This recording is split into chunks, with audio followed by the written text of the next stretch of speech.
بسم اللہ الرحمن الرحیم۔ میں ہوں زیارت گل ترین، آپ دیکھ رہے ہیں میرا یوٹیوب چینل ترین پوائنٹ۔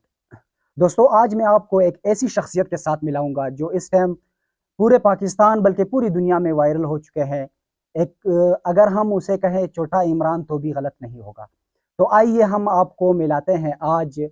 چھوٹے عمران سے اور ان سے مختلف اور دلچسپ سوالات کرتے ہیں۔ تو آئیے ہم ملاتے ہیں آپ کو چھوٹے عمران محترم صدام خان ترین صاحب سے، جو اس ٹائم فرنٹ ڈسٹرکٹ پریزیڈنٹ سے آپ کو ملاتے ہیں۔ جی صدام صاحب، آپ ہمیں یہ بتائیں، گزشتہ روز خان صاحب کو زمان پارک سے پولیس کی جانب سے گرفتار کر لیا گیا ہے۔ کیا یہ کمزور انفیکٹ نہیں ہے؟ اس کے بارے میں آپ کا کیا اظہار خیال ہے؟ اعوذ باللہ من الشیطان الرجیم، بسم اللہ الرحمن الرحیم۔ سب سے پہلے تو ہم آپ کا شکریہ ادا کرتے ہیں کہ آپ ہماری آواز کو اور ہمارے بیانیے کو اور ہمارے لیڈر کے ویژن کو عوام تک پہنچانے میں ہماری مدد کر رہے ہیں۔ رہ گیا آپ کا سوال امپیکٹ کے حوالے سے، آپ جانتے ہیں کہ پاکستان میں جو عدالتی نظام ہے اس کے اوپر آپ کے اپنے ایک بلوچستان کے بہت قابل وکیل ہے، انہوں نے ایک سپیچ کی تھی، جو سپیچ آج بھی میرے ذہن میں میرے دماغ میں گھوم رہی ہے کہ پاکستان کی جو عدالتی سسٹم ہے اسے دنیا میں 134ویں کے 127ویں اس طرح کے نمبر کے درمیان رکھا گیا ہے۔ یعنی آپ سوچ سکتے ہیں کہ اتنا پیچھے ہمارا عدلیہ اور ہمارا سسٹم ہے کیوں، اس کی موروثات اور اس کی وجوہات کے پیچھے اگر ہم چلے جائیں، ہمارے پاس ایک سسٹم موجود ہے، ہمارے پاس ایک دستور موجود ہے، لیکن ہمارا سب سے بڑا قصور یہ ہے کہ یہاں جو طاقتور حلقے ہیں، جو مقتدر حلقے ہیں، وہ تمام تر سسٹم کو بذریعہ بزور طاقت یا کہیں سے انہیں پالیسی ملتی ہے، ان پالیسی کے عمل درآمد کے لیے انہیں ڈالرز ملتے ہیں، انہیں استعمال کر کے اور اپنے اثر رسوخ کو استعمال کر کے وقتاً فوقتاً، یہ دنیا کی تاریخ رہی ہے، آپ بھٹو صاحب کو دیکھ لیں، آپ صدام حسین کو دیکھ لیں، آپ کرنل قذافی کو دیکھ لیں، جو شخص بھی پاکستان کا سوچتا ہے یا اقوام عالم میں رہنے والے مسلم کمیونٹی کا سوچتا ہے، ان کے خلاف اسی طرح کے فیصلے جاری کیے جاتے ہیں، ان کے خلاف رجیم چینج کی جاتی ہے۔ لیکن ایک بات ہم واضح کرنا چاہتے ہیں کہ عمران خان ایک شخص کا نام نہیں ہے، عمران خان ایک ڈھانچے کا نام نہیں ہے، عمران خان ایک ویژن ہے، عمران خان ایک نظریہ ہے، عمران خان ایک فکر ہے۔ اسے جیل میں ڈالنے کے بعد آپ یہ نہ سمجھے کہ یہ نظریہ ختم ہو گیا یا یہ ویژن ختم ہو گیا، جو 75 سالوں سے ایکسپوز نہیں تھے۔ آج آپ کو نظر آ رہا ہے کہ پنجاب میں بھی وہ ایکسپوز ہو چکے ہیں اور پورے پاکستان میں وہ ایکسپوز ہو چکے ہیں، بلکہ انٹرنیشنلی جو ہمارے پاکستانی کمیونٹی ہے، جو مختلف ممالک میں اوورسیز کے نام سے اپنی زندگی گزار رہے ہیں اور وہاں وہ محنت مزدوری کر کے اس ملک کو جو اکانومی کو گروتھ دیتے ہیں، ڈالر بیچتے ہیں، ان کے دل اس وقت سخت دکھی ہے۔ تو ہمیں امید ہے انشاءاللہ جلد از جلد ہمارے چیئرمین دوبارہ عوام کے درمیان ہوں گے اور اس غلط فیصلے کو دوبارہ بیک کیا جائے گا۔ اچھا صدام صاحب، رجیم چینج آپریشن کے ذریعے خان صاحب کو ہٹانے کی کیا ضرورت پیش آئی اور اسٹیبلشمنٹ اور پی ڈی ایم کو کیا فائدے ہوئے یا کیا نقصانات ہوئے، ان کے بارے میں آپ کا کیا خیال ہے؟ دیکھیں، میں نے آپ کو آپ کے پہلے سوال میں بھی یہی جواب دیا کہ بین الاقوامی طور پہ جو پالیسی اس وقت دنیا میں چل رہی ہے وہ ہم سب کو پتہ ہے کہ کون چلا رہا ہے۔ تو اس پالیسی کے سامنے جو بھی کھڑا ہوگا اسے ریڈیم چینج کے ذریعے اور اسے کسی اور ذریعے عدالتی کسی فیصلے کے ذریعے اپنے سامنے جو وہ رکاوٹ انہیں نظر آتی ہے انہیں ہٹاتے ہیں۔ تو عمران خان کو ہٹانے کے بعد اسٹیبلشمنٹ اور جو آپ پی ڈی ایم کی بات کر رہے ہیں کہ انہیں کیا فائدہ ہوا، دیکھیں انہیں فائدہ ہوا ہے۔ اسٹیبلشمنٹ میں ایسے افراد موجود ہے اور خاص کر پی ڈی ایم میں ایسے افراد موجود ہے جو اس ملک کے پیسوں کو باہر ملک منی لانڈرنگ کے ذریعے لے جا چکے ہیں، جو اس ملک کے اثاثوں کو غیر قانونی طریقے سے فروخت کر چکے ہیں، جو اس ملک کے اداروں کو اپنے ذاتی مفادات کے لیے غلط استعمال کر چکے ہیں، ان کے غلط فیصلوں کی وجہ سے اداروں کی ساکھ کو نقصان پہنچا ہے۔ تو وہ یہ سمجھتے ہیں کہ اگر عمران خان اسی طرح اقتدار میں موجود رہا، دیکھیں عمران خان نے آ کے 3-3.5 سال میں اس ملک کو اور اس ملک کے بزنس کو جو گروتھ دی، جو جی ڈی پی گروتھ دی، وہ آپ کے جو طاقتور مخالفین ہیں، جو قوتیں ویسے تو میڈیا کے ذریعے یا آپ کے اسٹیبلشمنٹ کے ذریعے یا ان کے ٹاؤٹس کے ذریعے آپ کو یہ بتانے کی کوشش کرتے ہیں کہ وہ ہمارے ہمدرد ہے، لیکن وہ ہمارے ہمدرد قطعی طور پہ نہیں ہے۔ ان کو خوش کرنے کے لیے انہوں نے ریڈیم چینج کیا، لیکن یہ ایک بات بھول چکے ہیں کہ طاقت جو تھی وہ فرعون کے پاس بھی تھی، طاقت جو تھی وہ نمرود کے پاس بھی تھی، طاقت تو دنیا میں جتنے بھی ظالم گزرے، جابر گزرے، ان کے پاس تھی، لیکن دی اینڈ اور ان کے جانے کے بعد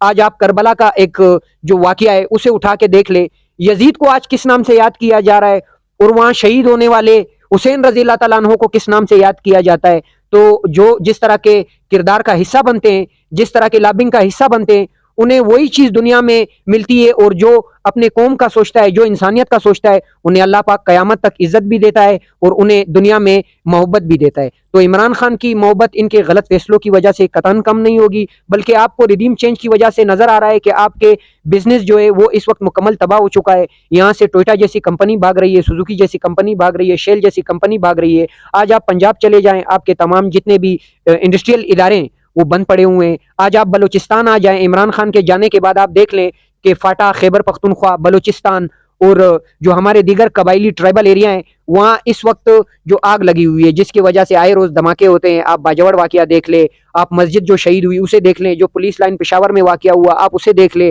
پھر یہاں بلوچستان میں جو واقعات دن بدن ہو رہے ہیں، یہ ایک وار ہے جو ہمارے اوپر دوبارہ مسلط کرنے کی کوشش کی جا رہی ہے۔ عمران خان اس وار کے خلاف ایک ایسا شخص تھا جو ان کے سامنے کھڑا ہوا تھا، جو امریکہ کو ڈرون حملے کے لیے اپنی سرزمین افغانستان کے خلاف استعمال کرنے کے حوالے سے ایبسولوٹلی نوٹ کہہ چکا تھا، جنہوں نے باقاعدہ روس جا کر اس ملک کے لیے، اس قوم کے لیے تیل کے مد میں اور گندم خریدنے کے مد میں 40% یا اس سے کم یا اس سے زیادہ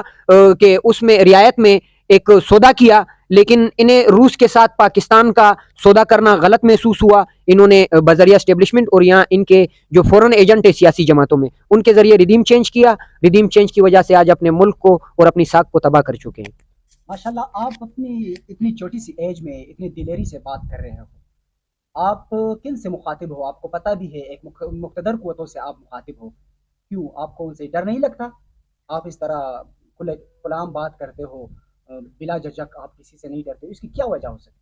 اس کی وجہ صرف ایک ہے کہ ہم مسلمان ہیں۔ سب سے پہلے ہمیں ہمارے دین اسلام نے یہ سکھایا ہے کہ آپ کی زندگی، آپ کی عزت ذلت، آپ کا رزق جو ہے وہ کسی انسان کے، کسی طاقتور شخص کے ہاتھ میں نہیں ہے، وہ اللہ رب العالمین کے ہاتھ میں ہے۔ اور دوسری سب سے بڑی وجہ جو ہے وہ عمران خان ہے۔ عمران خان نے اپنے 27 سال جدوجہد میں جس طریقے سے گزارے ہیں، جس طرح اس قوم کے لیے، اس ملک کے لیے قربانی دی ہے، اور جس طرح سے آج بھی وہ سخت حالات کا سامنا کر رہا ہے، تو انہوں نے ہمیں یہ سکھایا ہے کہ آپ سچ و حق کی بات کریں، چاہے آپ کو کوئی بھی نقصان پہنچے، لیکن ہمیں یقین تو اللہ پاک کی ذات پہ ہونا چاہیے۔ گراؤنڈ ریالٹی کو اپنی جگہ پہ آپ رکھ لے۔ اگر اللہ پاک نے ہماری زندگی پوری کی ہو تو کیا آپ کو لگتا ہے کہ ہم اس سے 1 منٹ زیادہ گزار سکتے ہیں؟ یا اللہ پاک نے ہمیں مزید 10 سال یا 5 سال جتنی بھی زندگی اس نے بخشنی ہے اسے کوئی کم کر سکتا ہے؟ یا جو رزق میرے نصیب میں لکھا ہوا ہے اسے کوئی طاقتور ہلکا کم کر سکتا ہے؟ یا میرے نصیب میں جو عزت اور ذلت لکھی ہوئی ہے کیا اس میں کوئی اضافہ یا اس میں کوئی کمی کوئی طاقتور ہلکا کر سکتا ہے؟ یقیناً نہیں کر سکتا ہے۔ تو میرے خیال سے پوری قوم کو سچ بولنا چاہیے۔ ہمارے ناکامی کی سب سے بڑی وجہ، ہمارے ملک کی تباہی کی سب سے بڑی وجہ، بھٹو جب پانسی ہو رہے تھے، جب ان سے ان کے ایڈوکیٹ نے آخری ملاقات کی تو بھٹو صاحب نے کہا کہ جا کے پاکستانی قوم کو بتائیں، یا رہنے والے جتنے اقوام ہیں انہیں بتائیں کہ بزدل قوموں کے بہادر لیڈروں کے ساتھ یہی ہوتا ہے۔ تو ہماری بزدلی کی وجہ سے، ہماری خاموشی کی وجہ سے 75 سال میں ہمارے ملک کو ان طاقتوروں نے تباہ کر دیا ہے۔ اگر ہم ان کے سامنے کھڑے ہو جائیں، دیکھیں جہاں ہمارے ورکرز کی گرفتاری ہوتی ہے، 10 پولیس والے آ کے یا 40-50 پولیس والے آ کے ہمارے 100 ورکرز کے درمیان سے یا 500 ورکر کے درمیان سے کسی کو بلا وجہ گرفتار کرتے ہیں تو ہم پیچھے ہٹتے ہیں۔ ہمیں پیچھے نہیں ہٹنا چاہیے، بلکہ ہمیں مل کے اس پولیس والے سے یہ پوچھنا چاہیے، ہمارا آئینی رائٹ ہے ہمارے، کہ ہم ان سے پوچھیں کہ آپ اس شخص کو کیوں گرفتار کر رہے ہیں؟ آپ کے پاس کوئی وارنٹ ہے یا انہوں نے کوئی ایسے ایک انلیگل ایکٹیویٹی کی ہے جس کی وجہ سے ان کی گرفتاری بنتی ہے؟ اگر نہیں کی ہے تو اسے کوئی پولیس یا کوئی بھی طاقتور ادارے کا کوئی شخص غیر قانونی طریقے سے گرفتار نہیں کر سکتا ہے۔ ہمارا ایمل کاسی انہوں نے بیچ دیا، ہم خاموش رہے۔ انہوں نے ریمنڈ ڈیوس کو ڈالر کے لیے ان کے حوالے کیا، ہم خاموش رہے۔ انہوں نے عافیہ صدیقی کا سودا کیا، آج تک ہم خاموش ہیں۔ اس طرح ہمارے ملک کے جو ایک ایسے ہیرو ہیں جنہوں نے ہمیں ایٹم بم بنا کے دیا، ڈاکٹر قدیر خان، ان کا میں نے ایک انٹرویو سنا، ان سے میڈیا والا پوچھتا ہے کہ آپ نے زندگی میں کبھی کوئی شعر و شاعری کی ہے؟ تو وہ مسکرا کے کہتے ہیں، وہ شعر تو مجھے ٹھیک سے یاد نہیں ہے لیکن جو اصل مقصد ہے وہ میں بتانا چاہتا ہوں۔ وہ اس شعر میں کہتے ہیں کہ زندگی یعنی حیات گزر تو گئی قدیر تیری، لیکن ستم ظریفی یہ کہ کوفیوں میں گزری۔ کوفیوں کا مطلب سمجھ آ رہا ہوگا آپ کو، کربلا کے حوالے سے یہ میں آپ کو بتا رہا ہوں۔ تو یہاں جو قربانیاں دے رہا ہے، جو اس قوم کے لیے بات کر رہا ہے، جو اس ایلیٹ کلاس کے خلاف لڑ رہا ہے، جو اس